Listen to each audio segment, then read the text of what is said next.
ମୋ ଉପରଟା ସେ ମୋ ପାଖରେ ଅଛି। ମୁଁ ବର୍ତ୍ତମାନ ପାଇଁ ଗୋଟେ ଲମ୍ବା ହନୁମାନ ମୂର୍ତ୍ତି ପାଇଛି ସେଇ ମୂର୍ତ୍ତି ପାଖରେ ମୁଁ ଠିଆ ହେଇ। ଆଜ୍ଞା ନମସ୍କାର। ହଁ ଆପଣ ପାର୍ସଲ ମଗେଇଥିଲେ? କ'ଣ ମାନେ ଆପଣ ପାର୍ସଲ ମଗେଇଥିଲେ? ହଁ। ଆପଣଙ୍କ ନାଁ ମନ୍ଥରା ମାହାନ୍ତି? ନାଁ ମନ୍ଥରା ମାହାନ୍ତି? ମୋ ନାଁ ମନ୍ଥରା ମାହାନ୍ତି। ହଁ। ମନ୍ଥରା କ'ଣ? ମଥୁରୀ ମାହାନ୍ତି। ଓହୋ ସରି ଆପଣ ପାର୍ସଲ ମଗେଇଥିଲେ ତ ମୁଁ ନେଇକି ଆସିଥିଲି। ଆଚ୍ଛା ଆପଣ ଆଗେ ଆଡ୍ରେସଟା କହିଲେ? ଆଉ ମୋ ନାଁ ତ ଜାଣିଲୁ ମଥୁରୀ ମାହାନ୍ତି। ହଁ। ଘର ତ ବଜରଙ୍ଗପୁର। ଆଚ୍ଛା ମୋବାଇଲ ମୋ କହିବା କଥା ଟିକେ ଶୁଣି ସାର। ହଁ। ଯୋଉ ସାପ ସିନା ପେଡିରୁ ଫରାଟକେ ତାକୁ ଦିଆଯାଏ। ତମର ତ ବୟସ ଯାହା ସାପ ଏବେ ପଛେ ତ ହବନି କ'ଣ? ସେମିତି କହିବୁ। କ'ଣ ହେଇଛି କ'ଣ? ମୈତ୍ର କିଏ?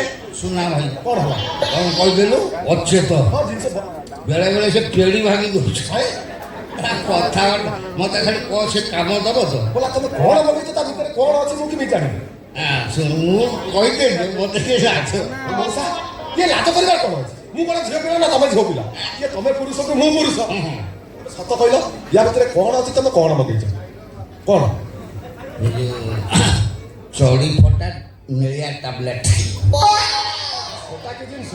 ଚଢି ଫଟା ନେଳିଆ ଟାବଲେଟ? ଆରେ କ'ଣ ବୁଝିପାରୁନ? ହୀରା ଭଳିଆ ତିନି କୋଡ଼ିଆ ଯେ ଟାବଲେଟ ସବୁ ଗୋଲ ଗୋଲ ନହେଲେ ଲମ୍ବା। ବୁଢା କ'ଣ ତିନି କୋଣିଆ ଟାବଲେଟ ମଗେଇଛି ମୁଁ ଜାଣିପାରୁନି। ତୁ ସେଇ ଡିପାର୍ଟମେଣ୍ଟରେ କାମ କରୁଛୁ କି? ମୁଁ ଫ୍ଲିପକାର୍ଟ ଏଜେଣ୍ଟ ନା କ'ଣ ଟାବଲେଟ ଡିପାର୍ଟମେଣ୍ଟରେ ଅଛି? ଆସୁନ କ'ଣ? ମଉସା ତୁ ଏଇ ବସରେ ତୁ ସେ ତିନି କୋଣିଆ ବଟିକା ଖାଉଛୁ? ଛାତି ଫାଟି ଯିବ ଲୋ, ଆଠୁ ଗଣ୍ଡି ଜାମ ହବ। କାଇଁ ସୁନା ଭାଇ ତ ହଉନି। ମୁଁ କ'ଣ ସେ ବଟିକା ଖାଇଥାଏ? ଆଉ ସୁନା ଭାଇ ସେ ବଟିକା ବାବଦରେ ଯୋଉ ଭଳି ଭାବରେ ବର୍ଣ୍ଣନା କଲା, ହଁ ମୁଁ କହିଲି ମୁଁ ଆଗରୁ ଖାଉନାହିଁ କାହିଁକି। ତାପରେ କଥାଟା କ'ଣ ହଉଛି? କ'ଣ କହିଲି? ମୋର 62 ହଁ ମୋ ସ୍ତ୍ରୀର 26। ଆଗଟା ଖାଇବାକୁ ପଡୁଛି। ମୁଁ ଜାଣିଲି ଆଉ ଏତେବେଳେ ଜାଣିପାରିଲି ତମେ ସେ ତିନି କୋଣିଆ ବଟିକା କାହିଁକି ଖାଉଛ। ହଉ ତମ ପାର୍ସଲ ନିଅ। ଟଙ୍କାଟେ ଦେଉନ ଆଗରେ। ଫୋନ କଲା ଟିକେ ରିସିଭ୍ କର। ହ୍ୟାଲୋ ହ୍ୟାଲୋ ହ୍ୟାଲୋ ହ୍ୟାଲୋ ହଁ ହ୍ୟାଲୋ ଆରେ ଶୁଭୁନି କି? ଶୁଭିଲା? ହ୍ୟାଲୋ ହଁ ହ୍ୟାଲୋ ତମେ କୋଉଠି? ମୁଁ ଏଇଠି। ଇଏ ଏଇଠି? ହଁ। ଭଲ ସେ ଏଇଠି ନା ଯେ କୋଉଠି? ଏଇ ଯୋଉ ସାହୁ ହୋଟେଲ ତଳେ, ସାଉ ହୋଟେଲ ତଳେ? ବଜାର ପାଖ, ହଁ ସ୍କୁଲ କର, ହଁ। ହନୁମାନ ମନ୍ଦିର। କୋଉ ହନୁମାନ ମନ୍ଦିର କହିଲ? ଏଇ ନାଲି କଲର ଯୋଉ ହନୁମାନ ଡେଙ୍ଗା ହନୁମାନ ଛୁଆ ହେଇଛନ୍ତି ହଁ ହଁ ହଁ ହଁ ସେଇଠି ପାଖରେ ଅଛି। ହଉ ଠିକ ଅଛି ସେଇଠି ଥାଉ ମୁଁ ଆସୁଛି। ଶୀଘ୍ର ଆସ। ତମ ଜିନିଷ ଦେଇ ଦେଇ ଗଲେ ମୋର ଦୁନିଆ କାମ ଅଛି। ବାସ୍ ଆସ। ଇଏ ଆମରି ତମ ଲୋକ ହଉ ଚଳ। ଏଇଠି ପରା ନିଅ। ଦେଲ ମୋ ଜିନିଷଟା ଦେଲ। ତମ ଜିନିଷ ନେଲ। ଦୁନିଆ କାମ ଫେର ସେଟା କାମ ଅଛି। ଏଇଟା ଅନେଇଲ ଠିକ ଜିନିଷ ଆଣିଛଟି? ଏ ଠିକ କାମ କରିବଟି? ଆଶ୍ଚର୍ଯ୍ୟ କଥା ତମ ଜିନିଷ ତ ଭିତରେ ଅଛି। ତା ଛଡା ସେମ୍ କୋଶ୍ଚେନ। କଣ? ଆଚ୍ଛା ମ୍ୟାଡାମ କଣ ହେଇଛି? ମୁଁ ସାଧୁଟା ମଗୁଛନ୍ତି ତମେ ସେଇଟା ମଗେଇନ ତ? ମଉସା? ହଁ। କୋଉ ମଉସା? ଏ ମଉସା? ମଉସା ପାଟି ତମେ ସେ ବଟିକା ଖାଅ। ସେ ବଟିକା ଖାଇଲେ ତମେ ସେ ବଟିକା ଖାଇଲେ ମୁଁ ମରିଯିବି। ଆରେ ତମେ କାହିଁ ମରିଯିବ? ଆଚ୍ଛା ତମେ କହିଲେ ତମେ କଣ ମଗେଇଛ? ତମେ କ'ଣ ମଗେଇଛ କହୁନ? ମାନେ ତମେ କହୁନ କଣ ମଗେଇଛ? ଆଗେ କୁହ ତମେ କ'ଣ ମଗେଇଛ? ଜାଣିପାରିଲ ମୁଁ କଣ ମଗେଇଛି? ନା। ମୋ ବାପ ଘରୁ ଆସିଲା ବେଳେ 30 ହଳ ବ୍ଲାଉଜ ଆଣିଥିଲି। ସବୁ ଯାକ ଢିଲା ହେଲାଣି। ଆମ ଗାଁ ସାହି ଯୋଉ ଅନିମା ବାପା ସିଏ ମତେ କହିଲି ଏଇ ଖଣ୍ଡରେ ଯୋଉ ମେଡିସିନ ଅଛି ଦିନକୁ 2ଟା ଲେଖା ଖାଇଲେ ମୋ ବ୍ଲାଉଜ ଟାଇଟ୍ ହବ। ହଁ ପରା। ଅନ୍ୟ ବାପାର କାହିଁକି ହେଇଥିଲା? ଅନିମା ବାପାର ଢିଲା ହେଲା। ଆଚ୍ଛା ତମେ କହିଲ ତମେ କଣ ମଗେଇଛ? ଓ ମଉସା ତମେ କହୁନ କୋଉଟା ମଗେଇଛ? ମ୍ୟାଡାମ ପଚାରୁଛନ୍ତି। ସେ ପଇସା ମୁଁ କହିଦେବି ଆଉ। ଆରେ କହୁନ ସେ ଆମର ଏଇ ଯୋଉ କଣ? ପ୍ରେମ ବଟିକା। ପ୍ରେମ ବଟିକା ମଗେଇଛ? ହଇରେ ଯୋଗଣୀ ଖିଆ ବୁଢା ପ୍ରେମ ବଟିକା କାହା ପାଇଁ ମଗେଇଛ? ମତେ ବାହା ହେଇକି 3 ବର୍ଷ ହେଲା ଆଣିଲଣି 3 ମିନିଟ ପ୍ରେମ କରିନ। ଆଉ କୋଉଠି ଟିକେ ପ୍ରେମ କଲଣି ତମେ ତା ପାଇଁ ପ୍ରେମ ବଟିକା ମଗେଇଛ? କଥାଟା ବୁଝ ତ ଓଲଟା କାହିଁକି ବୁଝ? ସେ ବଟିକା ତମରି ପାଇଁ ମୋ ପାଇଁ? ତମରି ପାଇଁ ମୋ ପାଇଁ ମଗେଇଛ? ତାହେଲେ ଦିଅ ମୁଁ ସେ ମେଡିସିନ ଖାଇ। ଇଏ ତମର ପାଇଁ ମଗେଇଛି ଯେ କିନ୍ତୁ ତମେ ଖାଇବନି।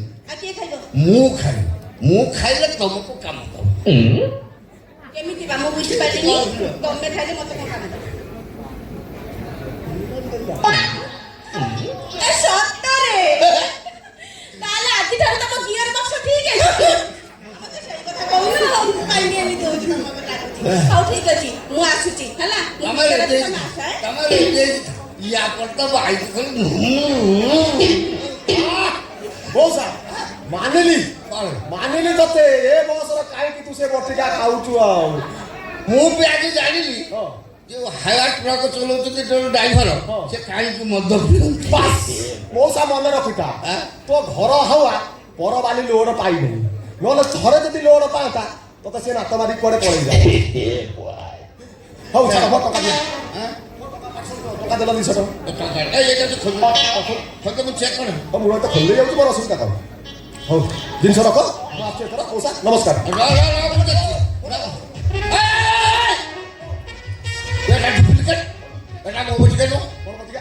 ମୋର ତ 3 କଣିଆ ଇଏଟା କଣ ଗୋଲ ଗୋଲ ମୋର ନେଳିଆ ଏଟା ଧଳା ଇଏ ମୋର ନୁହଁ କଣ ଇଏ ମୋର ସେଥିରେ 10ଟା ଥାଏ ଏଟା କଣ 90ଟା ଅଛି ଚିଟିଂ କରୁଛୁ ଚିଟିଂ କରୁଛୁ ମୋ କଥା ଶୁଣ ମୁଁ ଚିଟିଂ କରିନି ଆଉ ଯାହା କରିବା କଥା କମ୍ପାନୀ କରିଛି କମ୍ପାନୀ ତୁ ମତେ ଦେଇଛୁ ନା କମ୍ପାନୀ ଦେଇଛୁ ନିଜେ ଦେଖ ଏଗୁଡ଼ା ମୋର ଘଉ ନେଳିଆ ଏଗୁଡ଼ା ଧଳା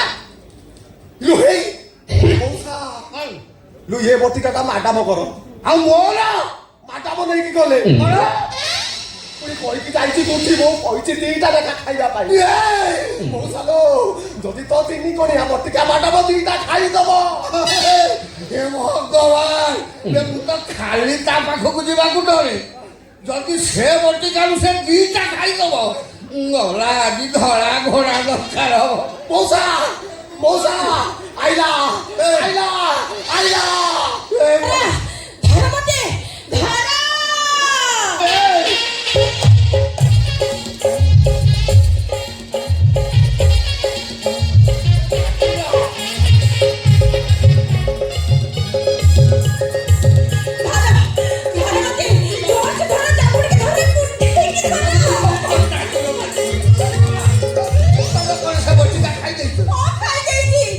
ଦିଟା ଖାଇଛି ଚାପୁଡ଼ି